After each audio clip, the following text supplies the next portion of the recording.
Hi అండి. ఈ చలికాలము సాయంత్రం అయిందంటే చాలు ఇంట్లోకి దోమలు ఎక్కువగా వస్తూ ఉంటాయి. చిన్న పిల్లలున్న ఇంట్లో ఆల్ ఔట్స్, గుడ్ నైట్స్ లాంటివి వాడడం అంత మంచిది కాదు. అలానే మనం ఒక్క రూపాయి కూడాను ఖర్చు పెట్టకుండా నేచురల్‌గా ఇంట్లోనే ఇలా ఒకసారి ట్రై చేయండి. ఒక్క దోమ కూడాను ఇంట్లో ఉండదండి. మంచి స్మెల్ ఒస్తుంది. అలానే పిల్లలకు కూడాను హెల్త్‌కి మంచిదనమాట.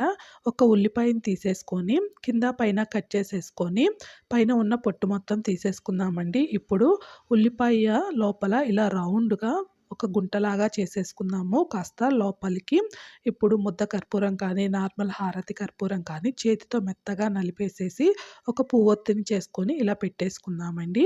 ఇంట్లో ఆవ నూనె ఉంటే, లేకపోతే వేప నూనె, లవంగం నూనె, నువ్వుల నూనె ఏదైనా వేసేసుకొని ఇలా వెలిగించుకొని ఇంట్లో సాయంత్రం పూట ఏదైనా మూలన పెట్టుకున్నామంటే దోమ ఒక్కటి కూడాను రాదండి. వీడియో నచ్చితే ఒక లైక్ చేసి ఛానల్‌ని సబ్స్క్రైబ్ చేయండి. Thank you.